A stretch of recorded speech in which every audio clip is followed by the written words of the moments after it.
فیدل کاسترو الگوی آیت الله قزوینی.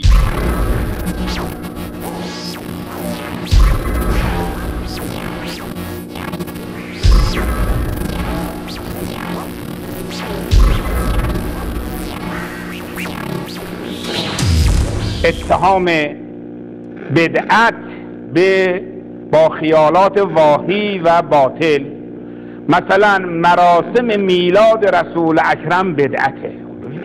این شعار وهابیته. یعنی اگر ما همین ها را برداریم خوب علم کنیم، الان عین عبارتش رو عزیزان ببینن. بن باز مفتی اعظم سعودی می نویسد لا یجوز الاحتفال به مولد الرسول. کسی حق نداره جشن میلاد برای پیغمبر گیرد، برای اینکه از بدعت‌های حادث شده در دین هست. پیغمبر برای بچهش جشن تولد نگرفته بود یا برای کسی جشن میلاد نگرفته بود. کتاب مجموعه فتاوا و مقالات متنوعه مال آقای بن باز، جلد اول صفحه 183. اینم مدرک ما. کتاب فتاوا اللجنه دائمه جلد 3 صفحه 18.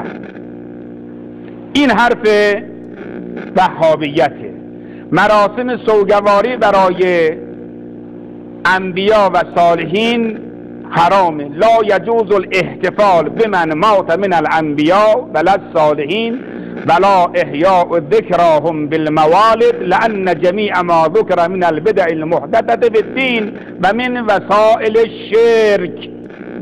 یعنی اگر شما آمدی شب شهادت رسول اکرم امیرالمؤمنین امام حسین یک مجلسی به پا کردی، یا اگر کسی پدری مادری از دنیا رفت براش یک مجلسی گرفت، این از وسائل شرکه. وهابی اینه. جشن تولد نوزادان بدعت و حرامه. ببین اصلا با فطرت داره بازی میکنه. یعنی شما ببینید حتی به یک یهودی، مسیحی، یک فرد کمونیست، لایک، این قضیه جشن میلاد برای بچه بحث فطریه. دوست داره پدر و مادر و این نوزاد حساس ترین دوران زندگیش که آغاز ولادتش بود همواره در یادها بمانه. حتی شما ببینید آقای فیدل کاستروی به قول کمونیست هم برای خودش جشن میلاد میگیره. یعنی این فطرت بشریه.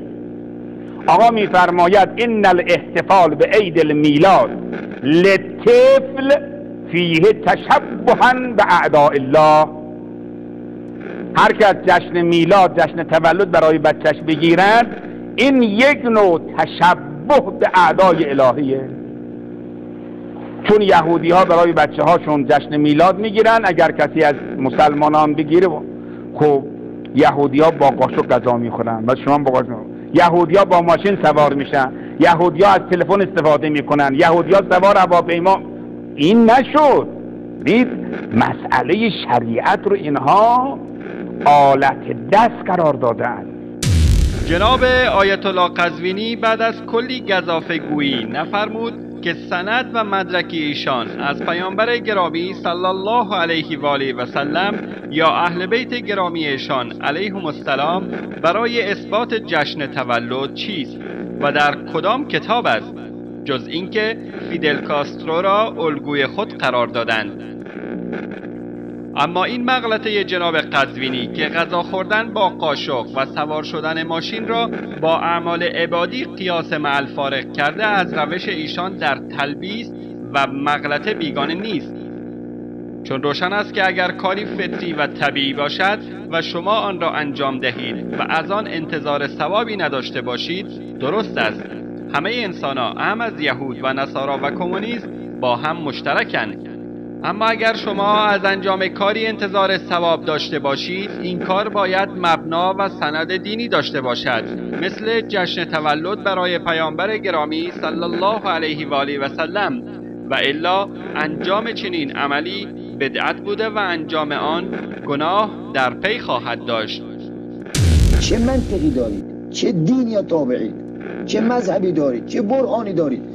کتاب خودتون قبول ندارید بخونید. چه منطقی دارید؟ چه دینی تابعید؟ چه مذهبی دارید، چه برهانی دارید. کتاب خودتون رو قبول ندارید.